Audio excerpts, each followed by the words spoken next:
All right, getting over to the Garden, where there have been a lot of boos. I don't know recently if you've been watching the New York Knicks. I want to say a couple of shows ago we were talking about how wide open the East was, how it's a little bit top heavy between the Celtics, between the Pistons and the Knicks.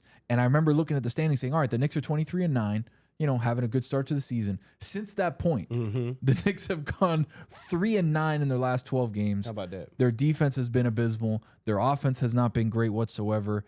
There's tension there. There's been a lot of tension. There's been a lot of stuff with Mike Brown. They ended up they lost to the Mavs by like 1,000 points on Monday night.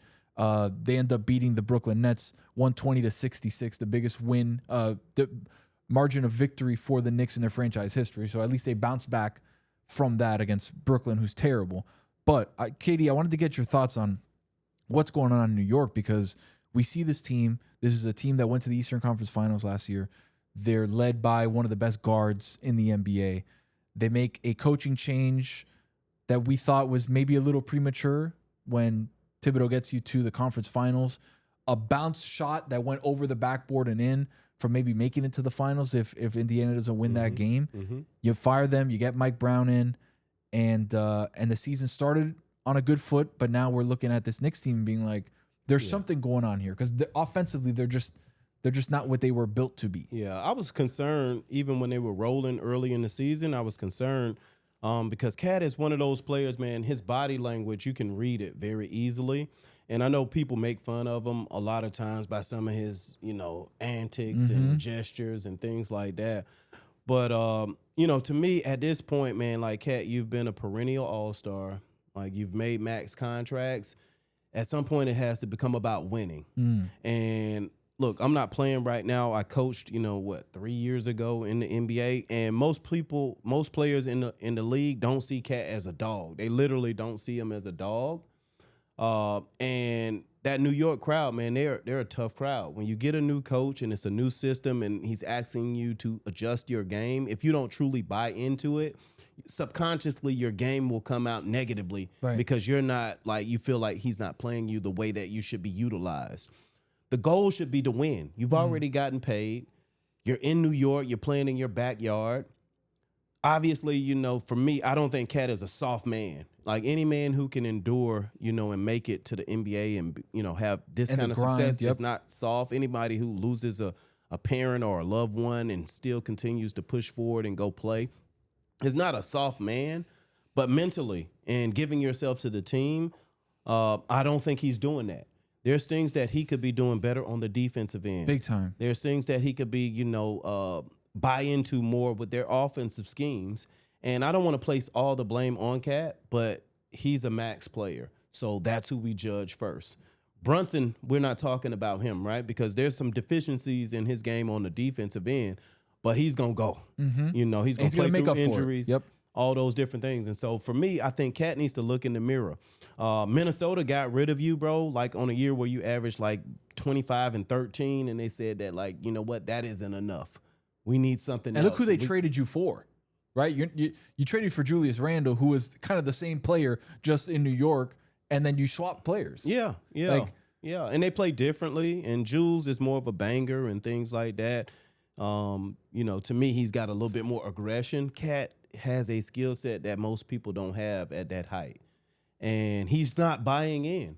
He's not buying into Mike Brown's system at the end of the day, and he has to hold himself accountable. Like, do you want to be a great individual player, or do you want to be a championship winning and bring a championship to New York? And to me, he hasn't shown it. I think the biggest issue with Cat, like you said, has been a bit of me ball, right? I want to make sure that I'm getting my counting stats, that I'm getting the things that I can look up to and be like, look, I'm an all-star because of my counting stats, because of X, Y, and Z. When there's been documented issues with you not following the defensive game plan, that's on you. You know what that's called? That's effort. Effort. Defense is effort. And a mentality. Offense is easy. Yeah. Offense is easy. Anybody can put the ball in the basket. That shit's easy. Yeah. You know what's hard? Being in your defensive assignment. Yeah. You know what's hard? Being in help side. Yeah. When you're on the other side of the wing, you got to get your ass all the way over. You know what's hard? Spacing the floor, because you need to have scenes for your best player to get down here. It's humbling, right? To go a few possessions where you're just spacing the floor. But spacing is so important when you talk about continuity. I'm going to go back to one last point.